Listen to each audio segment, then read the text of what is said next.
The wind cut through the city streets like a knife that evening. It was the kind of cold that got into your bones and made you forget what warmth felt like. 16-year-old Lily pulled her oversized jacket tighter around her thin frame, but it didn't help much. The jacket had been donated to her at a shelter last week, and while she was grateful for it, the thing was practically falling apart at the seams. She had been walking for hours now, just trying to stay moving.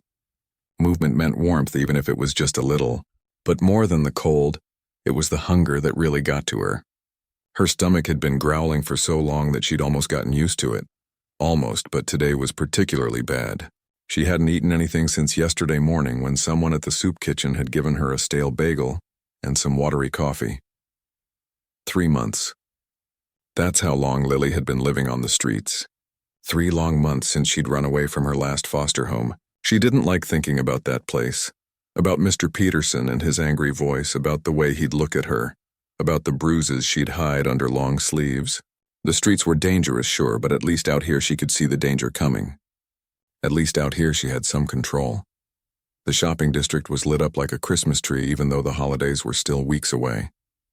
Lily walked slowly past the fancy stores with their bright window displays, watching well-dressed people rush by with shopping bags hanging from their arms. Nobody looked at her, or rather they looked right through her like she was invisible. She'd gotten used to that too, but then she smelled it. Fresh bread, coffee, something sweet and buttery. Her feet stopped moving on their own, and she found herself standing in front of a cafe with warm golden light spilling out onto the sidewalk. Through the large windows she could see people sitting at small tables, talking and laughing, steam rising from their cups. It looked like another world in there, a world she used to belong to, back when she lived with her grandmother. Lily's hand moved to the small silver locket around her neck. It was the only thing she had left from her grandmother, the only thing she'd managed to keep through all the foster homes and all the chaos.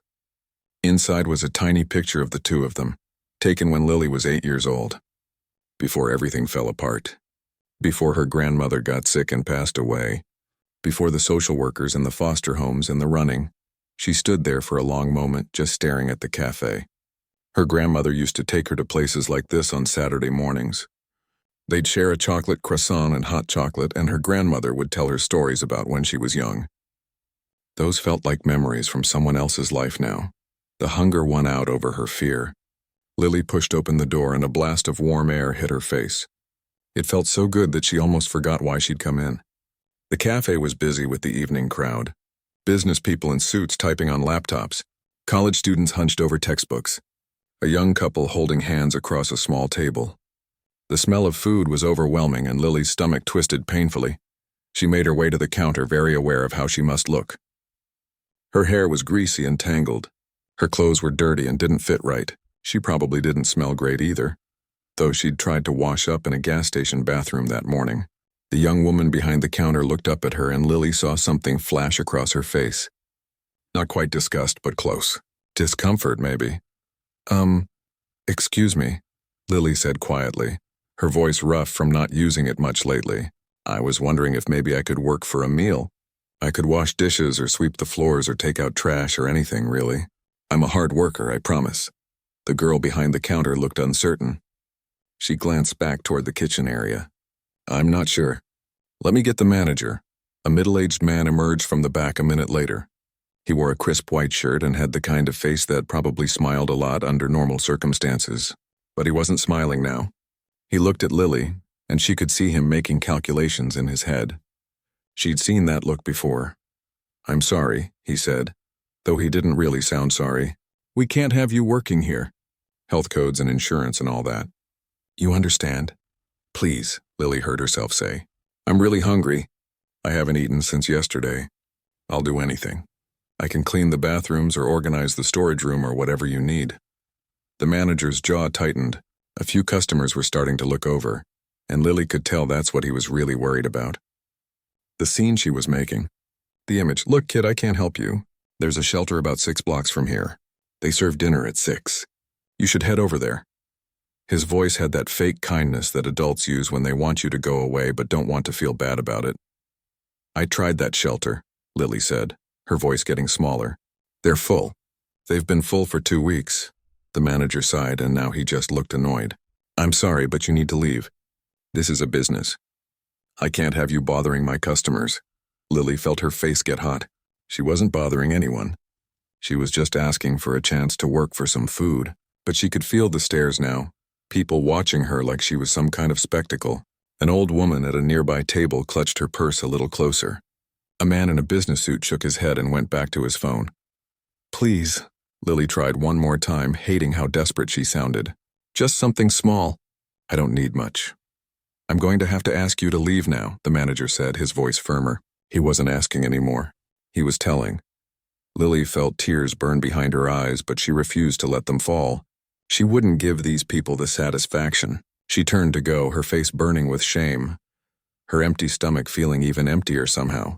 The warm cafe that had seemed so inviting just minutes ago now felt like a place designed specifically to exclude her.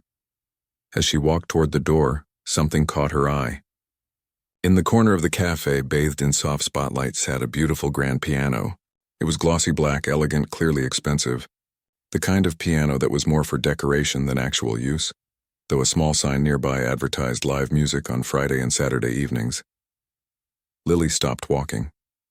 She stood there staring at that piano, and suddenly she wasn't in the cafe anymore. She was 7 years old, sitting on a piano bench next to her grandmother. She could smell her grandmother's perfume, could feel her gentle hands guiding her small fingers to the right keys. She could hear her grandmother's voice saying, "Music is magic, sweetheart.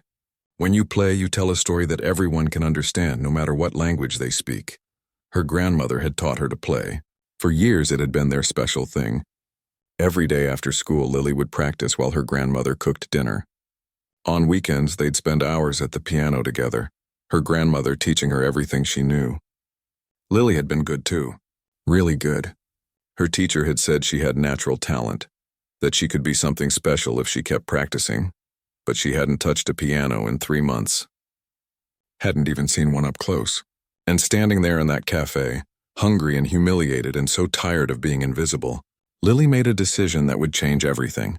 Before Lily could even think about what she was doing, her feet were moving toward the piano. It was like something outside of herself was pulling her forward.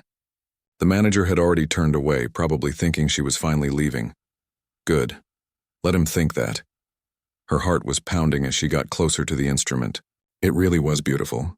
The kind of piano her grandmother had always dreamed of owning but never could afford. They'd had an old upright at home, scratched and slightly out of tune, but her grandmother had loved it anyway. She'd always say that it wasn't about having the fanciest instrument. It was about what you did with it. Lily's hand reached out, her fingers hovering just above the glossy black surface. She could see her reflection in it, distorted and strange. A girl who looked much older than 16, with dark circles under her eyes and a face that had forgotten how to smile. "Hey, what are you doing?" The manager's voice cut through the noise of the cafe. Lily turned to see him striding toward her, his face red, his eyes flashing with anger. Several customers had stopped their conversations to watch. Great, now she was really making a scene. "I said you need to leave. Now. Before I call the police." The threat of police made Lily's stomach drop. She'd had run-ins with cops before. Most of them were okay, but some would take her back to social services, and that was the last thing she wanted. But something stubborn and desperate had taken root inside her chest. Something that said she had nothing left to lose. "Just let me play," she said, surprised by how steady her voice sounded. "One song. That's all. Then I'll leave and never come back. I promise." The manager stopped a few feet away from her, his mouth opening to argue. But then something seemed to shift in his expression. Maybe it was the way she was standing there, so small and defeated, but somehow still fighting. Or maybe he just figured it was easier to let her play one stupid song than to drag her out and cause an even bigger scene. "Fine," he said, throwing his hands up. "One song. Then you're out of here. And don't touch anything else." He crossed his arms and stood there like a security guard watching a shoplifter. A few people nearby were whispering to each other. Lily tried to block them all out as she sat down on the piano bench. The leather was soft and smooth, nothing like the worn wooden bench she'd sat on with her grandmother. Her hands were shaking as she placed them on the keys. They felt cold under her fingertips. Foreign, almost. It had been so long. For a moment, panic seized her. What if she'd forgotten how? What if her fingers didn't remember? What if she made a fool of herself in front of all these people who already thought she was worthless? But then she closed her eyes and took a deep breath. and suddenly she could hear her grandmother's voice as clear as if she were sitting right beside her. "Don't think, sweetheart. Just feel. Let the music tell your story." Lily's fingers found the first chord. The sound that came out of that piano was pure and clear, filling the space around her. It had been tuned recently, she could tell. Every note was perfect. She started with something simple, a piece her grandmother had taught her when she was 9. A classical composition that her grandmother said sounded like sunshine after rain. Her fingers were stiff at first, stumbling over notes she used to play in her sleep. But after a few measures, something clicked. Her hands remembered. Her body remembered. The cafe had gone quiet. Lily didn't notice at first because she'd disappeared into the music, the way she always used to. Playing piano was the only time she ever felt completely herself, completely free. When her fingers were on the keys, she wasn't homeless. She wasn't an orphan. She wasn't broken or unwanted or invisible. She was just a girl making something beautiful. As her confidence grew, her playing became stronger. She moved through the piece with increasing grace, her fingers dancing across the keys like they'd never left. The muscle memory was all still there, buried under months of survival and fear, but still there. When she finished the first piece, she didn't stop. Without thinking, she transitioned into something else, something harder. A piece she'd been working on with her grandmother right before the cancer diagnosis, right before everything changed. This one was different. It had sharp, angry parts that made her fingers fly across the keys, but it also had soft, sad parts that sounded like crying without tears. Her grandmother had told her it was about loss and love and how sometimes they're the same thing. Lily poured everything into it. Every night she'd spent shivering under a bridge. Every meal she'd skipped. Every person who'd looked through her like she didn't exist. Every memory of her grandmother's smile, her laugh, the way she'd hum while she cooked breakfast. All of it went into the music. She wasn't just playing notes anymore. She was telling her story, the only way she knew how, the only way anyone would actually listen. Somewhere in the middle of the piece, she started adding her own touches. Little improvised runs and flourishes that her grandmother had taught her were okay, once you knew the rules well enough to break them. The music became less about technical perfection and more about pure emotion, raw and honest and desperate. A tear rolled down Lily's cheek, but she didn't stop playing to wipe it away. Then another. She hadn't cried in weeks. Crying was dangerous on the streets. It made you vulnerable. But here, with her hands on the keys and her grandmother's voice in her head, she couldn't hold it back anymore. The piece built to a crescendo, her hands moving faster and harder, the notes crashing over each other like waves. Then slowly it softened. The angry parts gave way to something gentler, something that sounded almost like hope, though Lily wasn't sure she believed in that word anymore. The final notes hung in the air, sweet and lingering. Lily's hand stilled on the keys. She sat there for a moment, her eyes still closed, her heart racing, not quite ready to come back to reality. For those few minutes she'd been somewhere else, somewhere safe, somewhere she belonged. Then she heard it. At first she thought she was imagining it, but no, it was real. Someone was clapping. Lily opened her eyes and turned around slowly.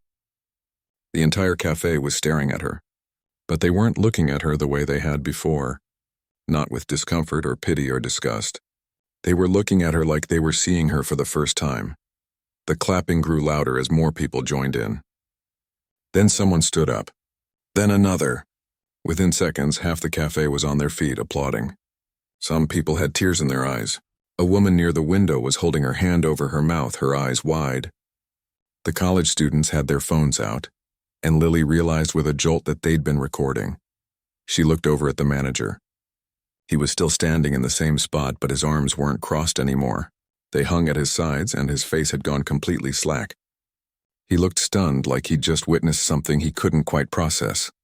Lily stood up from the bench on shaky legs. She didn't know what to do. She'd never performed for anyone except her grandmother and her old piano teacher. She'd certainly never had a room full of strangers applaud for her. It felt surreal, like she'd stepped into someone else's life. "Oh my God," a voice said nearby. Lily turned to see a woman in her 30s standing a few feet away. She had kind eyes and was dressed in a nice coat with a colorful scarf. That was incredible. Where did you learn to play like that? Before Lily could answer, more people were gathering around. A man in a suit. An elderly couple. The college students with their phones still out. They were all talking at once, asking questions, saying things like amazing and unbelievable and so talented. Lily felt dizzy. She couldn't remember the last time this many people had wanted to talk to her, wanted to acknowledge her existence. Just 5 minutes ago, they'd been staring at her like she was garbage. Now they were looking at her like she mattered. My grandmother taught me," Lily managed to say, her voice barely a whisper. "She played piano her whole life." The woman in the scarf smiled warmly. "She must have been an incredible teacher. You have real talent. Serious talent." Someone pressed something into Lily's hand. She looked down and saw a $20 bill. Then another person handed her money. Then another. She stared at the bills, confused and overwhelmed. "For your performance," the man in the suit said. "That was worth way more than a concert ticket." The manager finally seemed to snap out of his daze. He walked over, but his whole demeanor had changed. He looked almost embarrassed now. He started, then cleared his throat. "That was really something. I had no idea you could play like that." Of course he hadn't. He'd never bothered to see her as anything other than a problem to be removed. Lily stood there, holding the money in her trembling hands, unable to process what was happening. She counted quickly. $65. $65 from complete strangers who, just minutes ago, had wanted nothing to do with her. It was more money than she'd had in weeks. "Thank you," she whispered, though she wasn't sure anyone could hear her over all the voices talking at once. The woman in the colorful scarf hadn't moved away like the others. She was studying Lily with an expression that wasn't pity exactly, but something gentler. Understanding, maybe. "What's your name, sweetheart?" the woman asked. "Lily. I'm Rachel. I teach piano at the Franklin Academy of Music downtown." She paused, seeming to choose her words carefully. "How long have you been playing?" "Since I was 5. My grandmother taught me until she passed away 2 years ago." Rachel nodded slowly, her eyes sad. "I'm so sorry. She taught you incredibly well. That interpretation of the Rachmaninoff was extraordinary. Most adult professionals can't play it with that much emotion."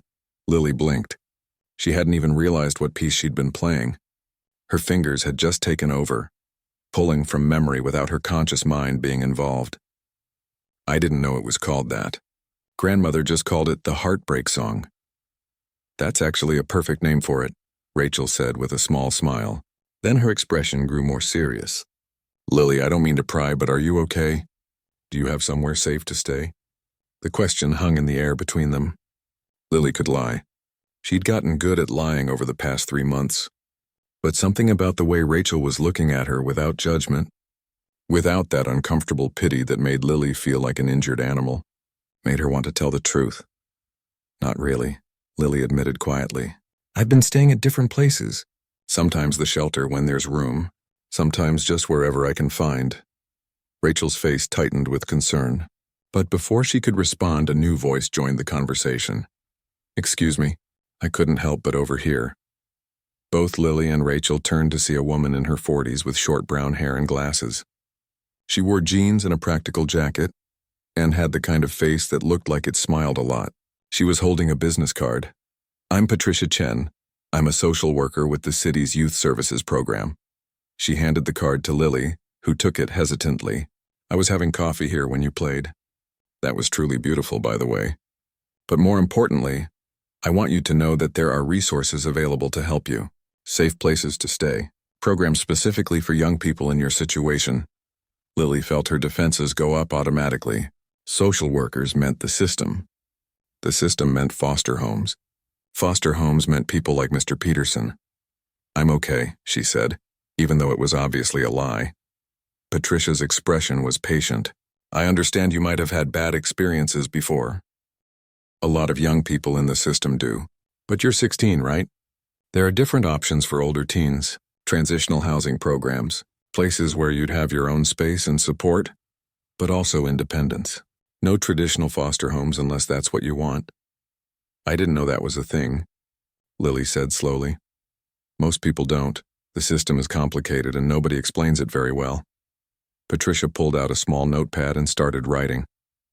"Look, I'm not going to push you into anything tonight, but I'm going to give you my direct cell phone number, not the office line. My personal phone. If you decide you want help, or even if you just want to talk about options, you can call me anytime." Day or night, okay? She tore off the paper and handed it to Lily, who stared at it like it might disappear if she blinked. Adults didn't usually give homeless kids their personal phone numbers. Why would you do that? Lily asked. Because everyone deserves a chance, Patricia said simply. And because I can see you're smart and talented and trying to survive. Those are exactly the kind of qualities that deserve support, not punishment. Before Lily could respond, there was a commotion near the front of the cafe. The college students who'd been recording were gathered around their phones talking excitedly.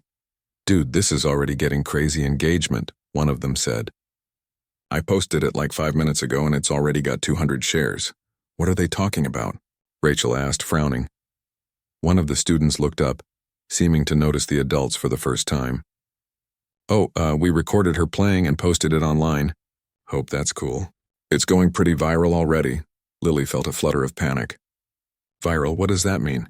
It means a lot of people are watching it, Patricia explained gently. Sharing it with their friends. The student held up his phone. Yeah, look. People are loving it. The comments are insane. Everyone's asking who you are and where you learned to play like that. Lily peered at the screen. Sure enough, there were dozens of comments rolling in as she watched. Hearts and fire emojis and people saying things like, this made me cry and, who is this girl? And that's real talent. It felt strange seeing herself on that tiny screen. In the video, you could see how thin she was, how worn her clothes were, but you could also see something else. When she was playing, she looked different.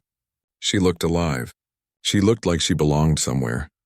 The manager had been hovering nearby, clearly unsure what to do with this situation. Now he approached, wringing his hands. Listen, I want to apologize, he said, looking directly at Lily. I was wrong to try to throw you out like that. I was worried about the business, about what customers would think, and I didn't see you. Not really. That was wrong of me. Lily didn't know what to say. She appreciated the apology, but it didn't erase how he'd made her feel, how small and worthless and invisible. What if she played here regularly?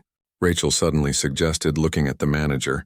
I mean, you have live music on weekends, right? What if Lily was one of your performers? The manager's eyes widened. He looked at Lily, then at the crowd of people still gathered around, then at the students with their phones still recording. She could practically see him doing the math in his head. A viral video. A talented homeless girl. A heartwarming story. It would be good for business. I think that could work, he said slowly. Yeah, Friday and Saturday nights. 2-hour sets. I could pay you $50 per night plus tips, and you could eat here free on the nights you perform. Free food. $100 a week. It wasn't much, but to Lily it sounded like a fortune. Really? She asked, almost afraid to believe it. Really? If you want to. I want to, Lily said quickly before he could change his mind. Rachel was beaming. This is wonderful. But Lily, you're going to need somewhere to practice, to prepare. And honestly, you need somewhere safe to stay. I told you the shelter is full. What if you stayed with me temporarily? Rachel said suddenly, as if the idea had just occurred to her. Just until Patricia can help you get into one of those youth housing programs. I have a spare room and I have 2 pianos at my house. You could practice as much as you want. Lily stared at her. You don't even know me. Why would you do that? Because I was you once, Rachel said quietly. Different circumstances, but I was a kid who fell through the cracks. Someone helped me when they didn't have to, and it changed my life. Let me pay that forward, Patricia nodded approvingly. I'll need to do some paperwork and make it official through the emergency placement system.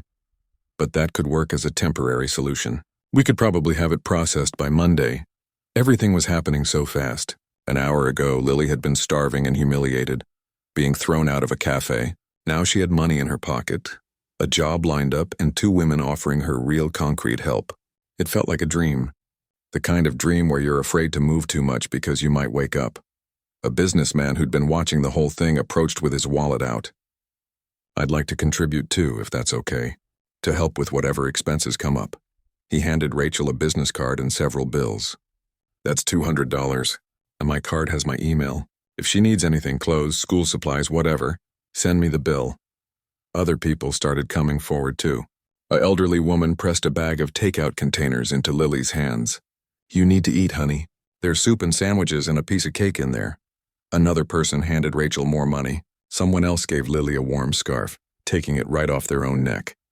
Lily felt overwhelmed by it all. These were the same people who'd stared at her with discomfort earlier. But now they saw her differently. Or maybe she'd just given them a reason to actually look. "I don't understand," Lily said, her voice breaking. "Why is everyone being so nice now?" Rachel put a gentle hand on her shoulder. "Because you reminded them that every person has value. Every person has a story. You just needed a chance to tell yours." Patricia was already on her phone making calls, starting the process of getting Lily into the system properly this time. The manager was writing up a schedule for her performances. The college students were still posting videos, and Lily could see the view count climbing higher and higher. But what Lily kept coming back to, what she couldn't stop thinking about, was what her grandmother used to tell her. "Music is magic, sweetheart. When you play, you tell a story that everyone can understand." Her grandmother had been right. The music had told her story better than words ever could. And finally, after months of being invisible, people were actually listening. The first night at Rachel's house, Lily didn't sleep much. She lay in the spare bedroom with its clean sheets and soft pillows staring at the ceiling. Half convinced she'd wake up and find herself back under a bridge somewhere. The room was small but cozy, with pale blue walls and a window that looked out onto a quiet street lined with trees. It was the kind of room a normal teenager might have. The kind of room Lily thought she'd never have again. But it was real. When morning came and sunlight filtered through the curtains, she was still there. She could smell coffee brewing downstairs and hear Rachel moving around in the kitchen. For a moment, Lily's chest tightened with an old familiar fear. What if Rachel had changed her mind overnight? What if she came upstairs and said it was all a mistake? But when Lily finally worked up the courage to go downstairs, Rachel just smiled and asked if she wanted pancakes or eggs for breakfast. "Pancakes," Lily said quietly, still not quite believing this was happening. Over breakfast, Rachel explained how things would work. Patricia had already started the paperwork for emergency temporary placement. In the meantime, Rachel was officially Lily's host through a city program that allowed for immediate safe housing in crisis situations. There were rules, of course. Lily would need to check in with Patricia twice a week. She'd need to consider going back to school eventually, and she'd need to work with Rachel to establish a routine. "I'm not trying to be your mom," Rachel said gently. "And I'm not going to pretend I know everything you've been through. But while you're here, you're safe. That's the main thing. You're safe and you have time to figure out what comes next." Lily nodded, pushing pancakes around her plate. "Why are you really doing this? You could get in trouble." "I'm basically a stranger." Rachel set down her coffee cup and looked at Lily directly. "When I was 14, my parents kicked me out. I'm gay, and they were very religious, and they decided they'd rather have no daughter than a gay daughter. I spent 6 months couch surfing, staying with friends until their parents got uncomfortable, then moving on to the next place. I was lucky. I had a music teacher who noticed something was wrong. She helped me get into the system properly, helped me get emancipated, helped me apply for scholarships. I wouldn't have my life now without her." "What happened to your parents?" Lily asked. "We don't talk anymore. That's okay, though. I built my own family. People who chose to love me, not people who were obligated to." Rachel smiled sadly. "Sometimes the family you make is better than the one you're born into." After breakfast, Rachel showed Lily the piano room. It was a converted sunroom at the back of the house, with windows on 3 sides and 2 pianos. One was a grand piano, smaller than the one at the cafe but still beautiful. The other was an upright, older and more worn, with sheet music stacked on top. "The grand piano is for serious practice," Rachel explained. "The upright is the one I learned on. My teacher gave it to me when I graduated college. You can use whichever one you want, whenever you want." Lily walked over to the grand piano and touched the keys reverently. "I can really practice here." "Anytime?" "Anytime. Even at 3 in the morning if inspiration strikes, though maybe keep it a bit quieter then." Rachel laughed. "I want you to be comfortable here. This is your space too now." The rest of that first week passed in a blur. Patricia came by twice to check on Lily and help her start the process of getting identification documents she'd need. A birth certificate, a social security card, all the things that normal people took for granted but that became incredibly complicated when you'd been in the system and on the streets. The video from the cafe kept spreading. By the 3rd day, it had been viewed over 2 million times. News outlets started reaching out to the cafe, wanting to interview Lily. Rachel helped her navigate it all, teaching her it was okay to say no, that she didn't owe anyone her story just because they were curious. But they did agree to one interview with a local news station. The reporter was a kind woman named Jennifer, who asked gentle questions and didn't push when Lily got uncomfortable. They filmed part of the interview at the cafe with Lily playing piano while they talked. "What do you want people to know about homelessness?" Jennifer asked. Lily thought about it carefully. "That we're not invisible. We're not just problems to be solved or avoided. We're people with stories and talents and dreams. We just need someone to give us a chance to show it." The interview aired that Friday night, the same night Lily was scheduled to perform at the cafe for the first time as an official employee. Rachel helped her pick out clothes from a donation bag they'd received. Someone who'd seen the original video had dropped off a whole box of clothes in Lily's size, along with a note that said, "Every girl deserves to feel beautiful." Lily chose a simple dark blue dress that Rachel said brought out her eyes.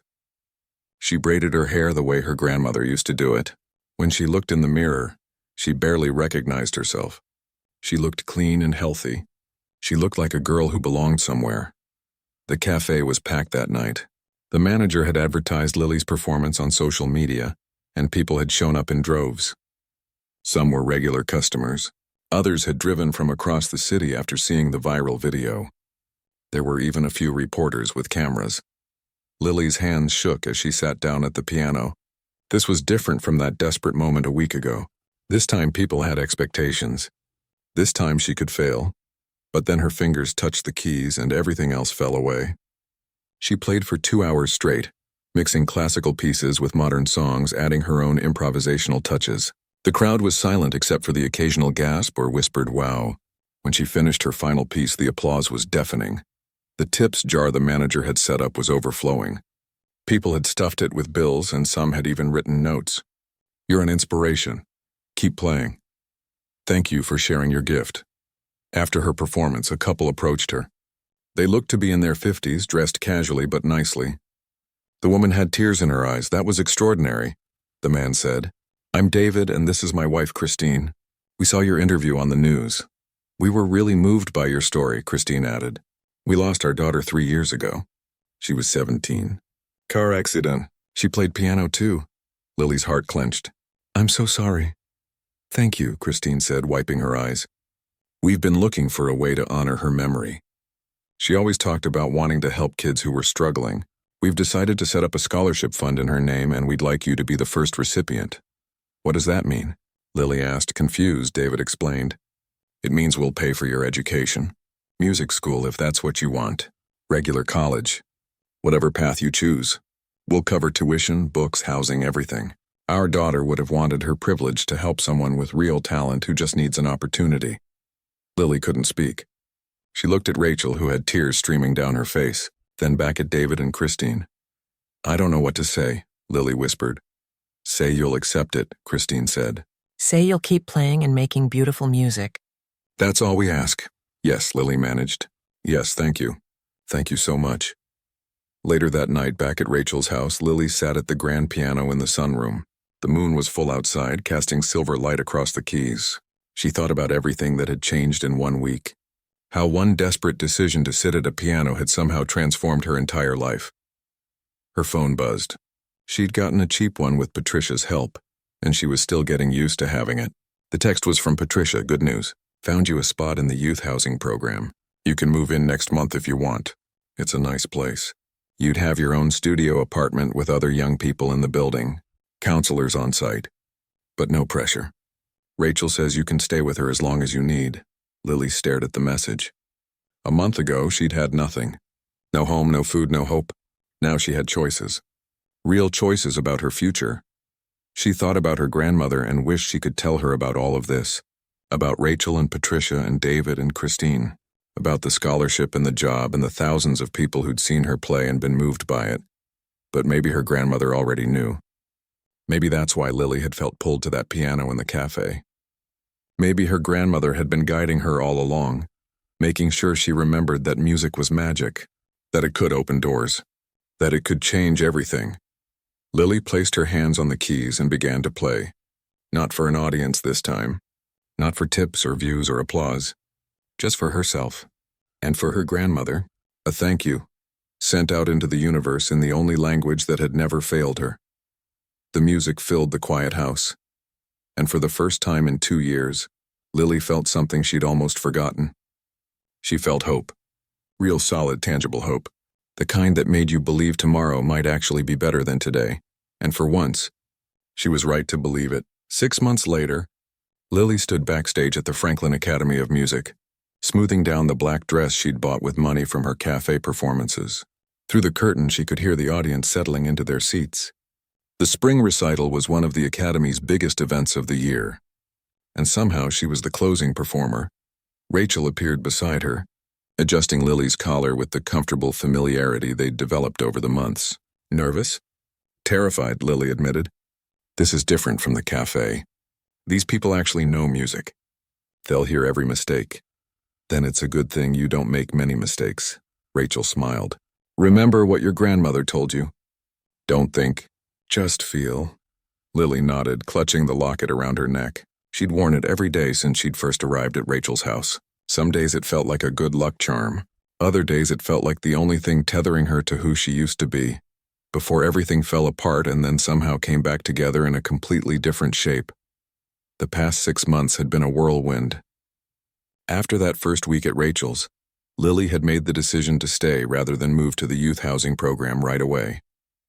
Patricia had supported the choice, especially when she saw how well Lily was thriving. Rachel had officially become her foster parent through the proper channels.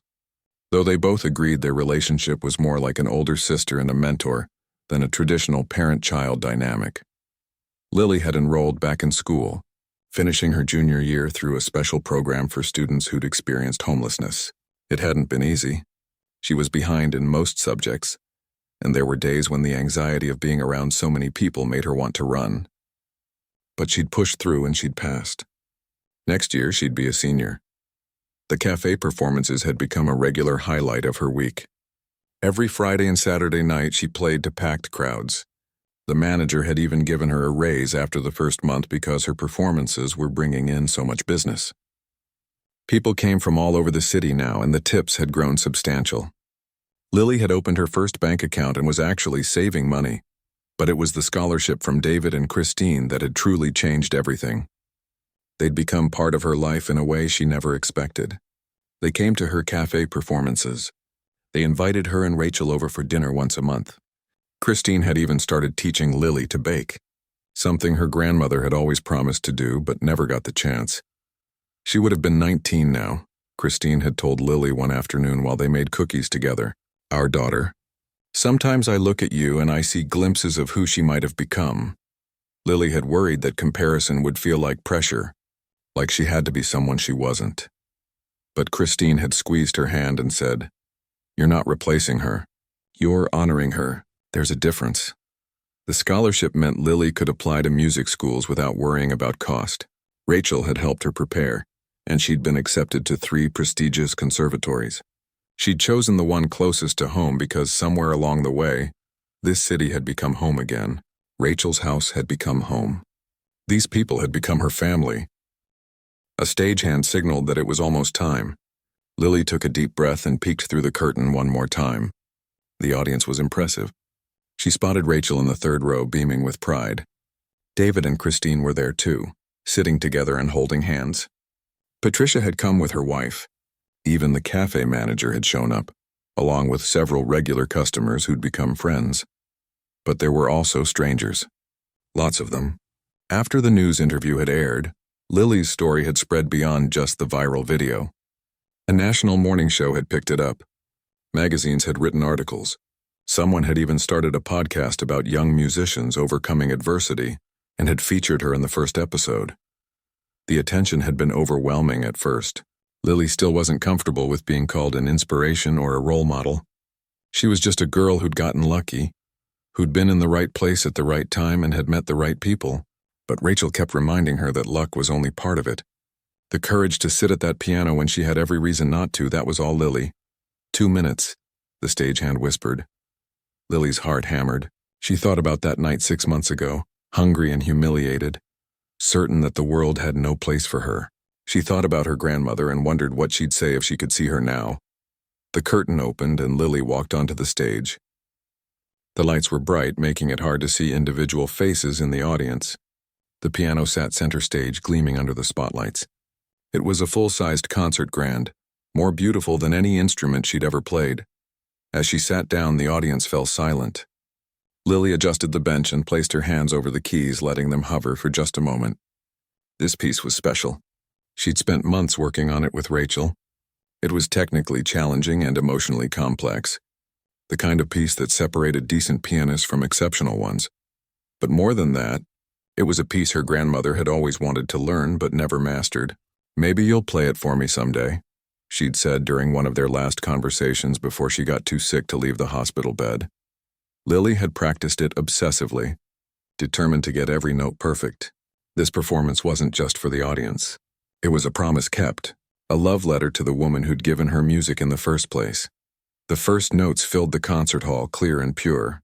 Lily let herself sink into the music, feeling the familiar transformation that happened whenever she played. The fear melted away. The audience disappeared. There was only the piano and the story she was telling through it. The piece moved through different emotions like chapters in a book. Joy in the opening movement, bright and dancing. Sorrow in the middle, slow and aching. Then anger, sharp chords that crashed like waves. And finally, peace. Resolution. A quiet acceptance that sounded like sunset. Lily's fingers flew across the keys, her whole body moving with the music. She was aware distantly that she was crying, but she didn't stop.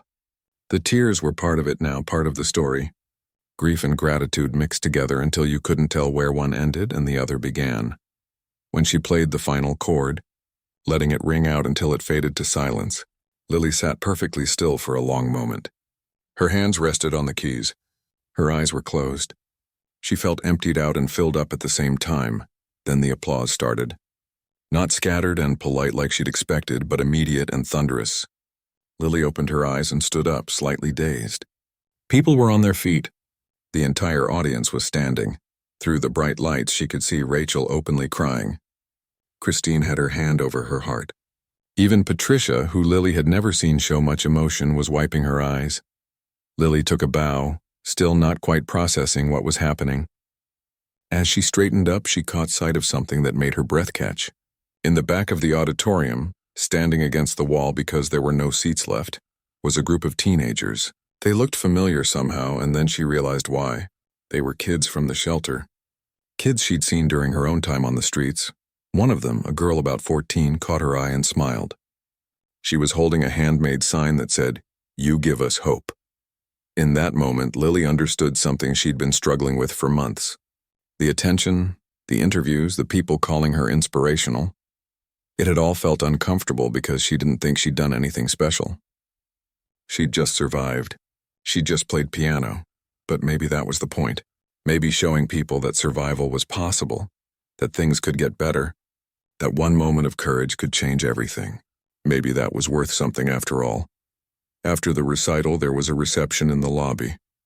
People crowded around Lily, congratulating her, asking questions, telling her how moved they were. A woman from a music foundation talked about wanting to help fund her college education. A concert promoter handed her a business card and said he wanted to book her for actual paid performances. But the moment that mattered most was when that group of kids from the shelter approached her. They were shy and awkward, clearly not used to events like this. "That was amazing," the girl with the sign said. "I saw your video months ago. It made me think maybe things could get better, you know?" "They can," Lily said, and she meant it. "I promise they can. It won't be easy and it won't be fast, but they can get better." She gave them Patricia's card, told them about the programs available, about people like Rachel who actually wanted to help. She didn't know if they'd follow through. Some probably wouldn't, but maybe one would, and maybe that would make all the difference for them, the way it had for her. Later, Rachel drove her home through the quiet city streets. They didn't talk much, both lost in their own thoughts. When they pulled into the driveway, Lily didn't get out right away. "Thank you," she said finally, "for everything. For seeing me when everyone else looked away, for believing I was worth saving."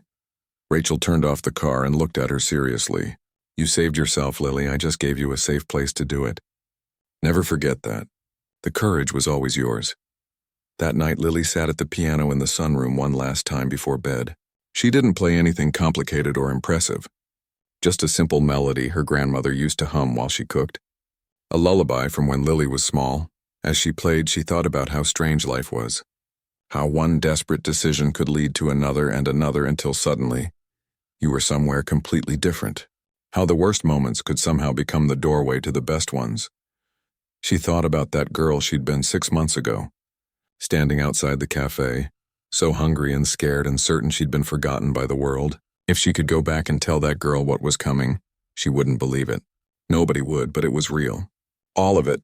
The family she'd found. The future she was building. The music that had saved her and the gift she was learning to share with others. Lily finished the lullaby and closed the piano lid gently. Tomorrow she had school.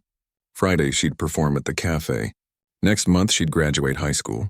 In the fall she'd start at the conservatory. But tonight, she was just a girl in a safe home, playing piano in the moonlight, grateful for every impossible thing that had brought her here. She touched her grandmother's locket one more time and whispered into the quiet room. "I kept playing, Grandma, just like you told me to. And you were right." The music really was magic. Outside, the city lights twinkled like stars, and somewhere out there, other kids were surviving their own impossible situations, waiting for their own moment at the piano. Their own chance to be seen, and Lily would be there to remind them that it was possible. That they mattered. That sometimes all you needed was one moment of courage and one person willing to listen. The rest would follow like music, note by note, until suddenly you'd created something beautiful.